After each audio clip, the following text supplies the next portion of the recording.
Yes, guys, it is still true that I am giving away 2,000 XRP. I know it's a little bit crazy, but it is not a joke, and it is actually very simple how to enter. As of this point, all you have to do is make sure you press the like button, make sure you are subscribed, you've commented something down below, and you follow me over on Twitter. Also, when you subscribe, guys, make sure you click that notification bell on. And I'm thinking about just doing a maybe 1 or 2,000 XRP giveaway at the end of each month instead of having the like requirement like I have it now.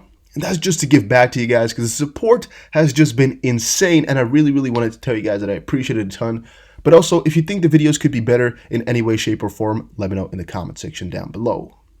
Alright, today I want to first start off by explaining a little bit more about this quantum operating system or quantum financial system, all of that we've talked about earlier. Move over into some stimulus talk, some more XRP conspiracy stuff. Got a lot of things. Validity from David Schwartz over on Spark. Some crazy stuff is coming, so make sure you watch the whole video. Now first, I showed you this article in my previous video, and it says, Quantum Operating System Trialed Successfully. Riverlane's Universal Delta Flow, OS could establish UK's standing in the technology. And basically what it's referring to is that within these quantum computers, they've been testing out things, and finally, a Cambridge University spin-out has completed a successful trial of a quantum universal operating system months after receiving a grant to install it across the UK's quantum computers. And at first, I was like, okay, so that's what a lot of people have been waiting for? And yes, that's what a lot of people have been waiting for. Let's check it out quite right here. It's a technical breakthrough, but there's also an enormous commercial breakthrough, added Roger McKinley, Challenge Director for Quantum Technologies at UK Research and Innovation. We need to define the interface between software and hardware, and we cannot leave it to the big players, said Ms. Mueck.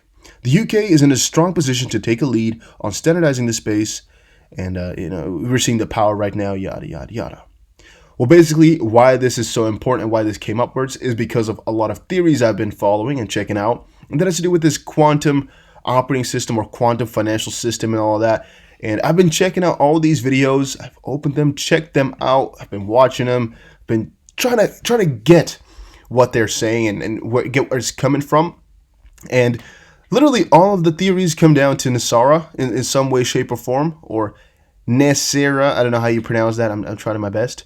And what that means is National Economic Security and Recovery Act. And by the way, guys, before we continue, understand that I'm just trying to show you guys what I found. All right. In no way, shape, or form am I doing any promises of price, or I don't even want to talk about some conspiracy talk in that way. I just want to show you guys what is really trendy, as these are topics that a lot of people watch. 30,000 here, 20,000 or 16,000. It's not just me. It's not just you wondering. There's a lot of people wondering about this stuff, and I want to see and show you guys what I've noticed. All right. So please don't think it's anything crazy. Not doing any price predictions, just showing you what I found. Now, in this video here, you can see gold-backed QFS, Quantum Financial System, NASARA and GESARA with Santa Surfing and Chris Pomfret. So that's the podcast, right, which got 100,000 views. And, well, I don't want to say let's say it's interesting, right? Because I also checked that out when it was actually a lot more apparent when it was there. And what this one was about mostly is a gold standard. Right, it falls along with this though, with the NASARA, which stands for National Economic Security and Recovery Act, and it basically, in the end, what it comes down to is just that the debt is going to be wiped away, right? At least that's what I fetched. Again, guys, it could be wrong. This is what I fetched, what I perceived from all this looking up here. What it all comes down to is just we're going to get rid of debt. Actually, this video was really kind of useless in that sense. I didn't really fetch much from it. I just saw the title. I was like, let me check it out, but I actually didn't use it at all. It was just reading this first line that got me already kind of on the road. National Economic Security and Recovery Act was a set of proposed economic reforms to the United States, suggested during the 1990s by Harvey Francis Bernard. Bernard claimed that the proposals, which included replacing the income tax with a national sales tax, abolishing compound interest on secured loans, and returning to a bimetallic currency, again, that's where you see gold standard coming in, would result in 0% inflation and a more stable economy. The proposals were never introduced before Congress, and NASARA has since become better known as the subject of a cult-like conspiracy theory promoted by Shiny Candace Goodwin, doing business as Dove of Oneness, who claimed that the act was actually passed with additional provisions as the National Economic Security and Reformation Act, and then suppressed by George W. Bush administration, and the Supreme Court. Goodwin's conspiracy emails have been translated into several languages and have a very large following online. And really, it all kind of comes down to this, by the way, guys. It all kind of comes down to the National Economic Security and Recovery Act, which is based upon a gold, bimetallic, but really a gold standard, and it would wipe away all the debt. I've been reading a lot into it, and I don't want to get too far because I'm like, a lot of it is just talk and not really fact, and I don't know how far I want to get into that. Here's a lot more criticism and explanation of conspiracies. And again, I'm not the one to judge, all right, because I really don't know. I've just tried to find things out. And by the way, if any of you know more about it, let me know in the comment section down below, or actually better so, send it to me over on Twitter, because I'll be able to check it out a little bit better. If you send in the YouTube comments, it might get faded in the tons of comments out there. But really, it's so interesting to a certain degree. To another degree, it's really stupid, because if you guys check this video out, the whole gold standard part within the videos of Charlie Ward here was based upon the internet. He said he looked it up somewhere in YouTube, or was it just a forum? No, I think it was YouTube that he mentioned, and everybody on Twitter went like this. So this guy based the whole theory, at least the theory he told somewhere in the video, on something he found over on YouTube. The gold standard talk. So that was a little bit crazy. In the end, though, a lot of this stuff is not confirmed, and we can't confirm it. It's just the idea that something like this may be possible, and through that, a lot of people have decided to attach XRP to it, where it will be like, okay, so quantum computers coming in, quantum financial system could be coming in then, and that will be backed by gold. And since it's backed by gold, it's going to be wiping things away, and that would ultimately also then utilize XRP in some way, shape, or form.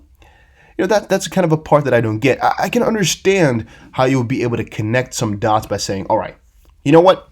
There is this system, quantum financial system, and it's going to be backed by gold. It's going to be erasing all the debt. It's going to be used by everybody. It's actually already being used, but they don't tell us about it. Okay, I get that part. But then XRP comes in to just provide liquidity then in the middle, because it's gold backed, and within that quantum financial system, you can't have proof of work or things like that, because it's quantum. So right, and that got me thinking, like, where exactly? Or I think these theorists just say that this whole quantum financial system is based upon XRP, which is then backed by gold, and that makes the world go around.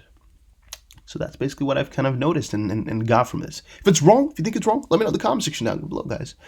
That's what I fetched. If it's really, really off, you gotta let me know. But I think that's pretty much what these guys have been talking about. But again, maybe it's not the truth. I tried my best to check out as much as I could about this. But of course, it goes down a little bit further. This is just like the red line. But I'll probably not be able to explain it as well as DAI does here.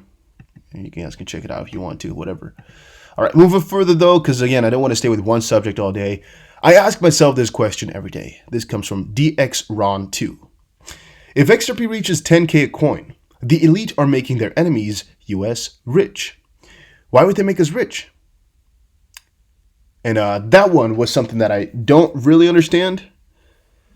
Because the elites are making their enemies, US, rich. Now, I really don't understand where or what that comes from. Or they mean us or US. I think us. Well, yeah, I don't. Because if you think about it, if it's a choice to get XRP to $10,000 by the elites, all right, this is hypothetical, then it would most likely be so because the elites have about 60% of it or more, at least 51%, where they can still possibly control something in terms of how much they have in terms of holdings. Doesn't mean that has a lot of power, but still. And where they will always get richer than you. Because in the end, guys, the quote-unquote elite will only get richer if you get richer as well. Right? And it might be like, oh no, but the poor get poorer. Yeah, the poor get poorer, but that's not us. All right, the elites might possibly, depending on how you view it, be a really, really select few of like 0.0001%, maybe 1,000 people. Who knows what you call elite? I don't know. And for them to get richer, within the system, people gotta get richer. Otherwise, they're first of all not able to spend more money, because if they don't get more money that they can work for, they won't be able to spend it. And also, wealth has got to come from somewhere. It's got to be built somewhere, and it can't just be the upper layer. Otherwise, it would be a little bit crazy because then nobody would see the money. Unless you count all the top wealth individuals like Warren Buffett, Jeff Bezos, and a couple of those guys as elite, then I guess the theory kind of falls apart. Otherwise, it could really all work out. It's not a problem to concern yourself with. They'll definitely make you rich if it can make them that much richer. If somebody has 10 million XRP, maybe even 10,000, let's say 10 million XRP, maybe 100 million XRP, you choose something, a billion XRP. Yeah, you can bet your ass that he doesn't care how much you get, how much money, because he has a million times $10,000. You just do the math on that one. I don't give a shit, but it's just to give you guys a little bit of an idea. All right, then, stimulus deal update. With the Republicans' latest offer, the parties are $900 billion apart. Oh, my days, is this getting out of hand? The whole stimulus situation is getting so far out of hand. And the main reason for that is, and the reason I'm bringing it up, because this could really be another breakthrough, another make or break for just the whole of America. We've been talking about stimulus, we've talking about QE, talking about money, and we've also talked about the election that's coming up in November and how all this quantitative easing that has been done could really have some major effects over on the price. Now let's check this out. The meeting concluded without a deal, and Pelosi said that the two parties were at a tragic impasse.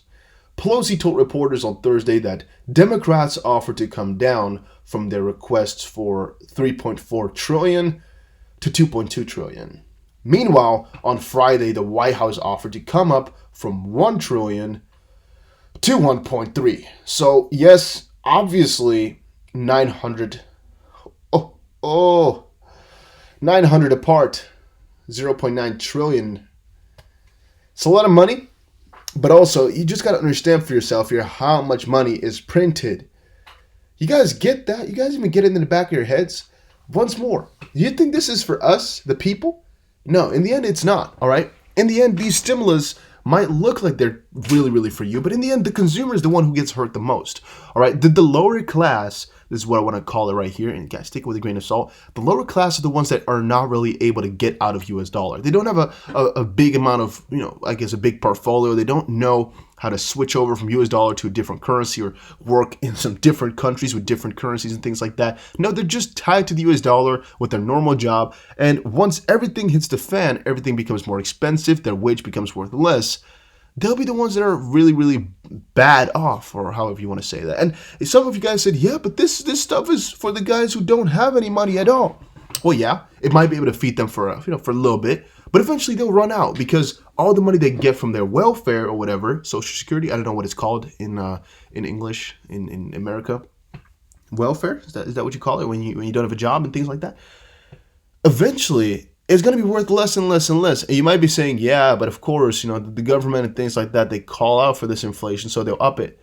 The thing is, I don't know what type of agreements have been made, but this all kind of works in a stable economy, right? For example, in the Netherlands, it's called CAO, where it's like, if the inflation is 2%, then somewhere in there it's decided that your job must also possibly pay out 2% more each year to match your purchasing power. However, all of that works in a very stable economy. But if, for example, your currency were to go up by 30% or down by 30% or become, 60% less worth, if you guys get me, all of a sudden it all kind of makes a lot less sense and people don't really know how to value things anymore. You're really uncertain and all of that. And also, another point to that is the changes to, for example, how much welfare you're going to be getting will most likely be applied next year, or maybe even in 1.5 years when things may be looking drastically different. So in the end, it could be that people are very, very bad off, or worse off. I don't know how you say that one. In a very bad situation for a little while because of this. And even though it might feed them for a little bit, giving them a little bit of money, 1 trillion, 2 trillion, whatever, it sounds like a lot of money, but in the end, if you divide it over all the people, it's not that much. It's not that much. And even then, I don't know if it's really possible to check out exactly where all the money went. I don't even know how to check exactly how much money they've printed and how that all works. Are there like some public places you can see exactly how much is being printed? By the way, guys, make sure you follow me over on Twitter. It's just a little bit of a reminder. And also, if you're not done it today, go do some exercise, man. Just do a couple of push-ups right now while you're watching this. Just push in a couple. Let me know in the comment section down below how many you were able to do. If you can't do push-ups, do some sit-ups. If you can't do sit-ups, just walk 3 circles. If you can't do that, then do 3 eye rolls. All right. Then moving over into David Schwartz. Really important figure in the space, of course, and he has just spoken out on the validity of claiming Spark tokens and the safety for XRP holders. I don't think there's really many people who are afraid that their XRP was going to get scammed by this at all, but he still tweeted out anyway. Flare posted, the XRP ecosystem response to Flare has been massive. More than 5,400 accounts totaling a total of 295 million XRP have set up to claim the Spark token in 6 days. Below is a set of facts to help people better understand the process. And then somebody asked, has Ripple, Cats, made a statement about the validity of this and that if done, it's secure? David said, they're basically just asking you to attach a note to your account on the XRP ledger specifying where you want the tokens to go. So in the end, there is actually no way, shape, or form this can really be bad. All right, there are a couple of ways you can make it a little bit bad for yourself. However, they're never able to steal your money or things like that. The only way you can make it bad for yourself is by kind of mixing up your Ethereum and XRP accounts so that at one point they might know, some guys are out there with some not so nice intentions. They might know that those 2 accounts are connected to each other. In the end, though, there's really not that much they can do. They can't all of a sudden steal your money or anything like that, so don't worry about it. Unless some big bug were to come in XRP that wasn't called out for, but I think David would have then mentioned it if that were the case. Our XRP researcher just posted on Twitter, Miyazaki Bank will participate as a shareholder in MoneyTap, making them the 37th financial institution to participate. Now again, guys, this is not profitable for XRP straight off the bat right away. However, I think, and I'm quite positive on that one, that eventually with the circle, it's going to be very positive for Ripple, and in turn also very positive for XRP. I've explained before, Ripple connections are very, very important, and Brad Garlinghouse has stated in some interviews before that the really hard part is to get them onto RippleNet. The really simple part, which kind of comes logically after a little while, is getting them over into ODL, a specific part of RippleNet. But again, guys, these videos are not financial advice. They are just for entertainment purposes only. I try to look up things and share them with you, but I don't know if XRP is going to moon or anything like that. I can't tell that. I'm just checking out stuff and sharing whatever I find. But in the end, guys, I appreciate all you guys' feedback as well. If you know better than I do, just comment it down below and try to correct me, because that's what we're here for. I don't know everything. I try my best, but I don't. And yeah, that's basically it. Thank you guys all for watching. Take care, everybody, and have a very, very nice day.